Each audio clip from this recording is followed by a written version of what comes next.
today's topic is the plant hormone and their creation. आता आपल्या बॉडीमध्ये खूप सारे हार्मोन्स आहेत, जसे की आता पिट्युटरी ग्लॅंड काय पॅराथायरॉइड हार्मोन सिक्रेट करते, थायरॉइड हार्मोन सिक्रेट करते. जसं आपल्या बॉडीमध्ये सिक्रेशन होतात प्रत्येक हार्मोनचे, तसेच आपल्या प्लांट्समध्ये पण खूप सारे हार्मोन सिक्रेट होत असतात. फॉर एक्झाम्पल जिबरेलिक ॲसिड आहे, सायटोकायनिन आहे, ऑक्झिन, अजून काय ॲसिटिक ॲसिड आहे. ॲसिटिक ॲसिड स्ट्रेस हार्मोन आहे. त्यामध्ये आपण फक्त एक हार्मोन घेऊया डेप्थमध्ये, जसं की ऑक्झिन. ऑक्झिन काय करतं, प्लांटची ग्रोथ करते. ग्रोथ म्हणजे वर्टिकल साईडला, म्हणजे की हाईट वाढवते. जशी की माझी हाईट एवढी आहे, सपोज कोणत्या प्लांटची छोटी कमी जास्त असते, त्याच प्रकारे काय सायटोकाईन ऑक्झिनचं काय कॉन्सन्ट्रेशन कमी जास्त होत असते. जसं की फॉर एक्झाम्पल आपण घेऊ ऑक्झिनसाठी. ऑक्झिनचं काय, ऑक्झिन नॅचरल पण आहे फाउंड प्लांटमध्ये आणि आर्टिफिशियल पण आहे. दोन प्रकारचे आहेत. ऑक्झिन हे द फर्स्ट प्लांट हार्मोन डिस्कवर, म्हणजे हे स्टार्टिंगला फर्स्टली डिस्कवर झालेलं आहे ऑक्झिन. मग ऑक्झिनचं कॉन्सन्ट्रेशन जास्त असेल तर त्या प्लांटची ग्रोथ काय जास्त असेल, आणि जर कमी असेल तर त्याची काय ग्रोथ कमी असेल. फॉर एक्झाम्पल आता ऑक्झिनचं काय नॅचरल फॉर्म कोणते आहे, तर इंडोल ॲसिटोनाइट्राइल. कोणत्या फॉर्ममध्ये असेल तर ह्या फॉर्ममध्ये असेल ऑक्झिन. ओके, आणि फिलिक ॲसिड काय नॅचरली आहे, म्हणजे की ते नॅचरली फाउंड आहे, त्याच्यामुळे काय नॅचरल ऑक्झिन म्हणतात. आणि जसं की आर्टिफिशियल आहे म्हणजे सिंथेटिक ऑक्झिन, हे तीन टाईपचे इंडोल, ब्युटेरिक ॲसिड खूप सारे असते, पण आता फाउंड जस्ट म्हणजे 3 आणि हे 2, म्हणजे हे काय 3 आर्टिफिशियल आहे आणि 2 नॅचरल आहे. ओके, त्यामध्ये सिंथेटिकमध्ये काय एल नॅप्थिक ॲसिडामाइड आहे आणि अल्फा नॅप्थिक ॲसिडामाइड आहे, ॲसिटिक ॲसिड सॉरी. आणि नेक्स्ट काय indole butyric acid. Okay, short formula लक्षात ठेवायचं. आणि हा ऑक्झिनचा फॉर्म्युला, ओके, स्ट्रक्चर आहे.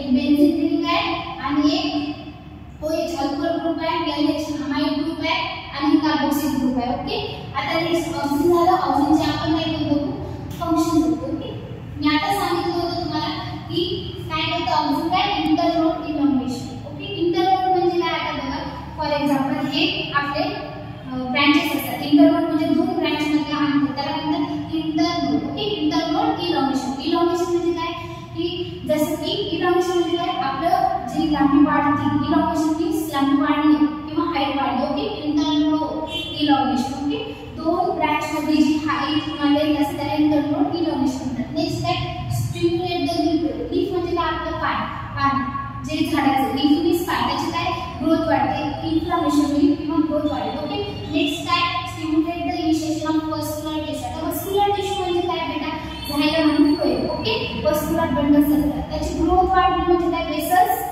इन्फ्लामेट होईल. ओके, नेक्स्ट काय the inhibition of root growth. Root growth म्हणजे काय, आता समजा आपले टिप ग्रोथ म्हणजे काय, टिप म्हणजे काय झाडाचा एकदम शेवटचा टोक. ओके, आणि खालचा म्हणजे काय तर रूट. आता रूट इलॉंगेशनचं इनिबिशन करते, म्हणजे काय रूटला वाढू देत नाही. ओके, नेक्स्ट काय डिफरन्शिएशन ऑफ मस्क्युलर टिश्यू. मी आता सांगितलं होतं झायलम आणि फ्लोएम. झायलम कशासाठी असतं बेटा, टी पाण्यासाठी, आणि फ्लोएम काय फूड ट्रान्सपोर्ट करण्यासाठी. एवढं तर माहित असेल तुम्हाला. नेक्स्ट की आपण auxin stimulate the root initiation on stem cutting. आता स्टेम कटिंग काय, स्टेम कटिंग म्हणजे आपण ब्रांचेस कट करतो का नाही, मग ते ब्रांचेस कट केलं तर काय होईल, त्याची लेंथ वाढेल. म्हणजे इनिबिशन कशाचं आहे, ब्रांचेसचं आहे, म्हणजे हाईट का वाढते समजलं का.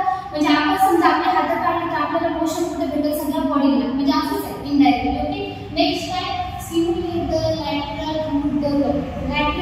लॅटरल म्हणजे काय, असं हे झालं लॅटरल, आणि हे ह्या टाईपचं म्हणजे काय हॉरिझॉन्टल. एवढं कळलं, म्हणजे हाईट इनडायरेक्टली हाईट वाढते प्लांटची. कशामुळे तर ऑक्झिन हार्मोन. ओके, एवढं कळलं असेल. Next auxin radiate the topic response of bending to gravity. आता माहिती ग्रॅव्हिटी म्हणजे काय, the attraction between two anythings. म्हणजे आता समजा मी आहे किंवा हे बेंच आहे, कोणी आता तुम्ही आम्ही, समजलं का, हे झालं अट्रॅक्शन काय किंवा फोर्स ऑफ अट्रॅक्शन म्हणजे ग्रॅव्हिटी. तसंच रूटचं आणि काय ऑक्झिन म्हणजे रूटचं आणि ग्रॅव्हिटी म्हणजे काय आपली माहिती आहे, ग्रॅव्हिटी फोर्स ऑफ अट्रॅक्शन म्हणजे त्याचे काय ती फोर्स ऑफ अट्रॅक्शन आहे, तर काय बेंड व्हायला म्हणजे रूट कुठे चालले तर ग्रॅव्हिटीच्या इनडायरेक्टली ग्रॅव्हिटी कडे चालले. आणि आता समजा बेंडिंग व्हायली म्हणजे काय, बेंडिंग कोणत्या साईडला होते, जिथून प्रकाश पडतोय आपल्याला तिथून होते. ओके, बेंडिंग ऑफ प्लांट आणि ग्रॅव्हिटीचं काय दोघांचं काय रिलेशन आहे.